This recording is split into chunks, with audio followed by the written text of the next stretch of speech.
Yun, libon na kawayan o kawayan walang butas, yung mga libon kung tawagin natin.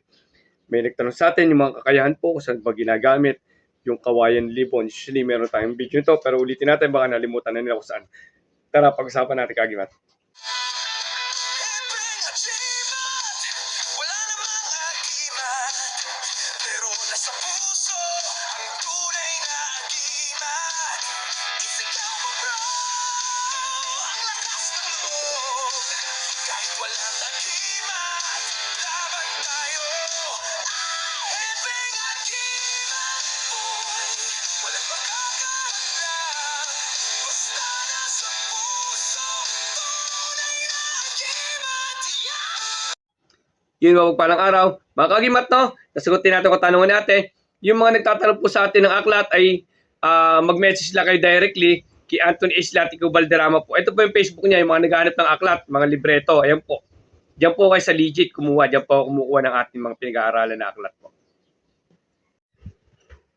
Yun, mapagpalang araw sa inyo mga kagimat, no? Ito naman yung kagimat si Epi Agimat. May agimat, pero wala namang agimat. Sa puso, ang tunay na agimat. May binilugan si ate kaya mga kagimat, no? Ito yung binilugan niya. Yan. Ayun. Ito yung katanungan niya, anong kakayahan nito. Ito po. Dahil sa katanungan ni ate, ito po yung nakita niya. Mapo ninyo. Ito po ay kawayan. Kung tatawag natin ay libon na kawayan o kawayan walang butas. No? Mayroon to mga iba't ibang kakayahan din na nagagamit at marami tayong nabahagyan na ganito.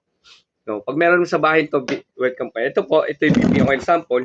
Ito yung mga kawayang walang butas, kung tawagin natin. Mga libon, kung tawagin natin yan. Ito yung mga walang butas, no. Ang ganda pa nung ano niya, yung isang kawayan. Ano, naka-diretso. Okay.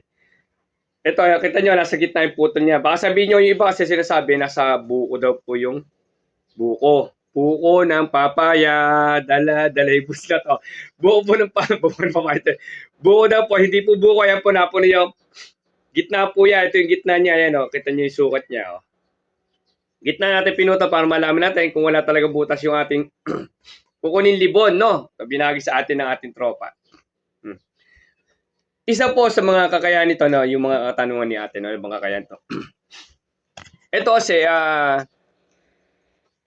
meron siyang tinatawag niya, sabi niya, meron nagsabi sa akin parang sa aswang daw kata pangontra, pero hindi ko pa nasubukan eh. Kasi ginagamit ko sa mga aswang is orasyon.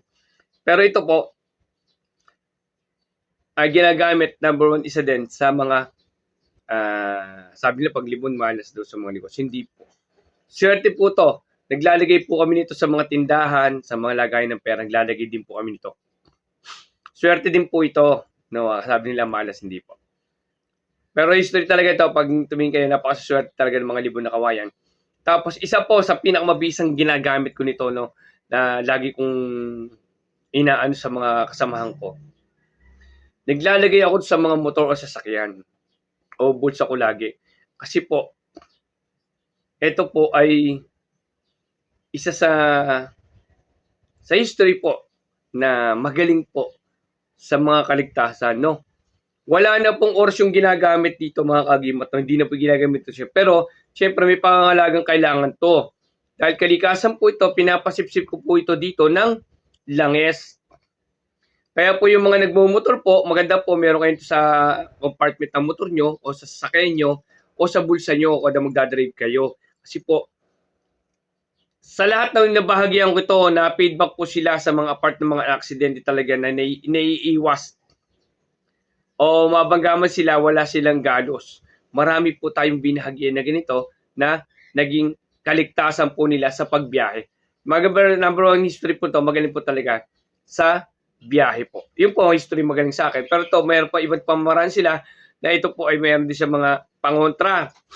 May mga lugar na mga ginagamit ng mga manggagamot na ito ay ginagamit ng pangontra. Binubutasan dito or dito, ginagawang kwintas dito. Pero sabi ko nga, kailangan nyo alagaan dito, punasan nyo ng langis siya. Ang ganito, parang merong hindi sumibol na, no? Ito na lang akin. Parang nagustuhan ko to. Okay. Yun po, no, para dagdag idea po sa ating mga kasama, no, na yun po ay ginagamit number 1 po sa akin ay kaligtasan po. Maganda po 'to meron kayo sa mga motor, no? Yun, sana nakatulong yung katanungan ni ate ay nasagot po natin, no? Yung mga gustong magtanong po ay comment down lang po at yung magkano nga po, dito, sasagutin natin sa abot ng kaya natin, no? Maraming salamat. God bless sa inyo lahat.